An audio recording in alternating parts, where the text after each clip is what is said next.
40 రోజుల పాటు బాలాగారు 40 రోజుల పాటు వ్యవస్థలన్నీ సైలెంట్గా ఉండడం చూస్తుంటే పెద్ద తలకాయలు ఉన్నాయా అనేది ఒకటి.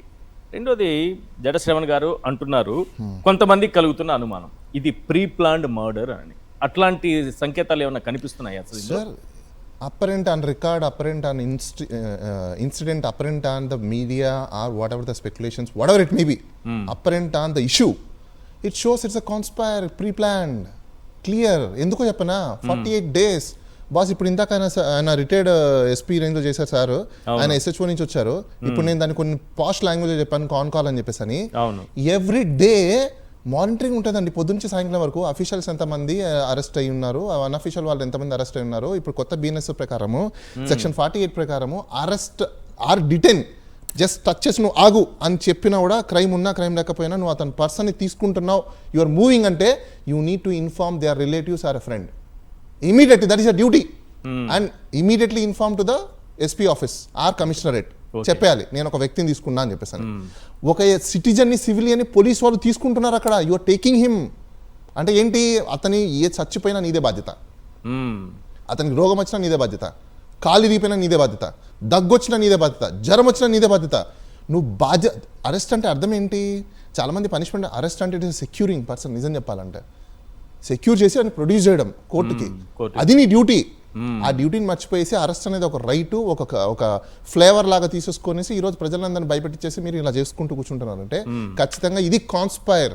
ఏ రోజు అతన్ని తీసుకెళ్లారు స్టేషన్కి, ఆ తర్వాత స్టేషన్ నుంచి బయటకు వచ్చాడా, వస్తే ఎప్పుడు వచ్చాడు, తర్వాత హాస్పిటల్లో కూడా ఏదో ప్రైవేట్ హాస్పిటల్లో డెడ్ బాడీని 3 రోజులు ఉంచారనేది ఒకటి వినిపిస్తోంది. వాస్తవం కాదో మనకు తెలియదు.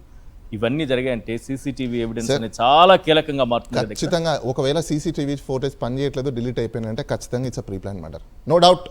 డిలీట్ అయిపోయిందన్న కేసులో హైకోర్టుకి పోలీసులు చెప్పిన మాట, అది ఆ రోజు నేను మీరున్నారు కదా, కోతులు తీసుకెళ్లిపోయాయి, నేనే చెప్తున్నాను మీకు. ఇవన్నీ మేము రోజు వింటూనే ఉంటాం.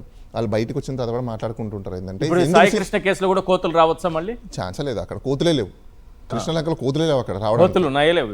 నాకు తెలిసినంత వరకు అయితే అక్కడ ఎక్కువ, ఎందుకంటే మేము అదే ఏరియా తిరుగుతాం కాబట్టి నాకు తెలిసినంత వరకు అక్కడ నేనైతే కోతులు చూడలేదు. కొట్టిందని చెప్తారు. చిలక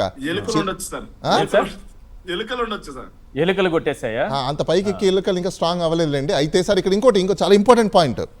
ఇప్పుడు అలిగేషన్స్ ఎదుర్కొంటున్న ఒక బాంబే రిలేటెడ్కి సంబంధించిన, అది అవునో కాదో మనకు తెలియదు కానీ ఇష్యూ, దాని మీద ఓన్లీ అలిగేషన్స్ ఉన్నాయి అని చెప్పేసి అని రాంగ్ అరెస్ట్ చేశారు, డీటైన్ చేశారని చెప్పేసి అని DG స్థాయి వ్యక్తి వరకు కూడా మీరు వాళ్ళని అరెస్ట్ చేసి ప్రొడ్యూస్ చేసి, ఇప్పుడు నాకు తెలిసి నిన్ననో ఇవాళ కూడా ఆయనని కోర్టులో ప్రొడ్యూస్ చేసినట్టున్నారు.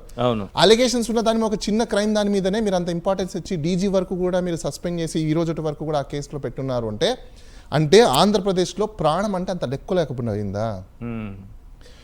ఒక మనీ రిలేటెడ్కి సంబంధించిన వాటిల్లో మీరు ఇంత అత్యుత్సాహం చూపించారు కానీ ప్రాణానికి చూపించలేదంటే ఆంధ్రప్రదేశ్లో ప్రాణానికి లెక్క లేదు, విలువ లేదు. అయితే ఇంకోటి చెప్తున్నా, మనీ అంటే మనీ రిలేటెడ్ కేసే కదా ఒకటి.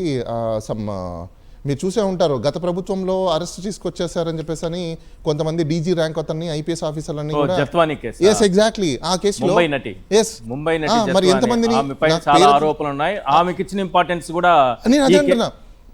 ఒక వ్యక్తి ప్రాణానికి ఇంపార్టెన్స్ కూడా లేదా? ఆవిడ ఎక్కడో అనుకోండి, సపోజ్ ఎవరికైనా ఇంపార్టెన్స్ ఇవ్వాలి, లా అండ్ ఆర్డర్ నీ స్టేట్ లో ఉన్న సిటిజన్ ని మనం జత్వానికి ఇంపార్టెన్స్ ఇచ్చినప్పుడు సాయి కృష్ణ కూడా ఇవ్వాలి కదా. ఆర్టికల్ 14 వైలేషన్ కదా అలాంటప్పుడు. అయితే ఇక్కడ నేను ఏమంటున్నానంటే ప్రాణానికి విలువ లేదు ఆంధ్రప్రదేశ్ లో. ఎందుకు విలువ లేదన్నదానికి రీజన్ ఇదే. ఎందుకు రీజన్ అంటే ఆ కేసులో ఎప్పుడో జరిగిపోయిన తర్వాత ఇప్పుడు మొత్తం అందరిని ఎత్తి లోపలేసిన వాళ్ళు మీరు ఇన్ఫర్మేషన్ పెట్టుకొని ఈ రోజు 48 రోజుల నుంచి కంటిన్యూషన్ ఇన్ఫర్మేషన్ ఉన్నప్పుడు ఇక్కడ ఎవరో చెప్తాను సార్, స్టేషన్లో ఉన్న ప్రతి పోలీస్ కానిస్టేబుల్, SIలు, CIలు, దాంతోపాటు ఆయన హైరార్కీ చెప్తా.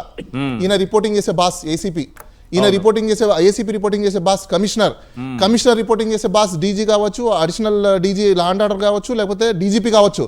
DGP రిపోర్ట్ చేసే బాస్ ఎవరు లా అండ్ ఆర్డర్ లో? The great Chief Minister of the Andhra Pradesh also be a liable. Why? Because you are holding that department. You are holding that department. When you are not monitor, if he says, అంటే ఆయన ఒకవేళ నేను monitor చేయలేదు, నేను చూసుకోలేదు అన్నారంటే immediately ఆయన resign చేసేయాలి. రీజన్ ఎందుకో నేను చెప్తా. ఎందుకంటే ఒక వ్యక్తి నువ్వు సస్పెండ్ చేసినప్పుడు ఏం మినిస్టర్కి అకౌంటబిలిటీ ఉండదా? ఏం సార్, ఒక ఎంప్లాయీకి అకౌంటబిలిటీ ఉన్నప్పుడు మినిస్టర్కి అకౌంటబిలిటీ ఉండదా? ఇంత ఇంపార్టెంట్ సివిలియన్ రైట్స్కి సివిలియన్ లైఫ్కి సంబంధించిన డిపార్ట్మెంట్ మీ అండర్లో పెట్టుకున్నప్పుడు when you fail you should not stay there as or you should not sit there immediately నువ్వు రిజైన్ చేసేయాలి కదా. రైట్. అంటే లేదు అంటే నేను ఇంకోటి చెప్తాను సార్, ఎందుకు సార్ ఒక 2 minutes అండి, ప్రజలకు చాలా ఇంపార్టెంట్ సార్. ఆంధ్రప్రదేశ్లో ఈరోజు అక్కడ మీకు కాన్స్టిట్యూషన్ నడవట్లేదండి. లా అండ్ ఆర్డర్ ఎలా అయిపోయిందంటే ముద్దాయిలు పక్కన పెట్టేస్తే విక్టిమ్స్ పోయి పోలీస్ స్టేషన్లో కంప్లైంట్ ఇస్తే విక్టిమ్స్కి అగేనెస్ట్గా ఇన్వెస్టిగేషన్లు చేసే పరిస్థితికి దిగజారిపోయారు సార్ వీళ్ళు. కరెక్ట్. స్టేట్మెంట్లు ప్రిపరేషన్ చేసుకునే పరిస్థితి దిగజారిపోయారు. ఇట్లాంటి వ్యవస్థల్లో నేను అందుకే ఆ జడ్జిమెంట్ ఎందుకు నేను చదివి వినిపించానంటే, హైకోర్టు ఒక హిస్టారికల్ కేసులో ఏమని చెప్పిందో తెలుసా, ఇలాంటి వ్యక్తులు రోజు కోర్టుకు వచ్చి పోయిన ఆఫీసర్లు పోలీసు వాళ్ళు వీళ్ళకి కానీ ఇంకా సిస్టంలో ఆ ప్లేసెస్లో ఉంచితే it is very dangerous to the system అన్నారు. ఎందుకు సిస్టమ్ డేంజరస్ అంటే మ్యానిపులేషన్ అయిపోతుంది, ఇంకా సివిలియన్ రైట్స్ ఎక్కడ ఉంటాయి. ఇమీడియట్గా ఇంకోటి, ఎవరికి కూడా సైకలాజికల్ ఆంథ్రపాలజికల్ ట్రైనింగ్ లేవు, ఎందుకంటే గుడ్ నేచర్ అనేది లేదు, ఈ ట్రైనింగ్స్ లేవు, ఇన్స్టిట్యూషన్ లేదు. అక్కడ బేసిక్ బిఎన్ఎస్ఎస్ గురించి కానీ, లేకపోతే వాళ్ళ పోలీస్ మాన్యువల్ గురించి కానీ, లేకపోతే సుప్రీంకోర్టు గైడ్లైన్స్లు కానీ, హ్యూమన్ రైట్స్ గైడ్లైన్స్ కానీ, ఈ రోజు నేను చెప్తున్నాను, మీ మీడియా పట్టుకొని పోయి మీరు హెడ్ కానిస్టేబుల్ దగ్గర నుంచి 3 star వరకు 2-3 ప్రశ్నలు అడగండి, ఎవరు కూడా చెప్పరు మేము ఇంతే అయ్యా అంటారు. సింపుల్, వాళ్ళు చెప్పే ఆన్సర్ అంటే తెలుసా, నీకు తెలీదు మేము ఇంతే, కావాలంటే కోర్టుకు పో అని చెప్పేసి అని సిఐ ఒక వీడియో నేను చూశాను, ఆయన కోర్టుకు పోమని చెప్పడం ఏంటి మనకు తెలీదా అంటే, అలా చెప్తున్నా అంటే అర్థం ఏంటి, you are doing a violation, right? Violation చేస్తున్నప్పుడు ఎలా స్పేర్ చేయాలి? రైట్.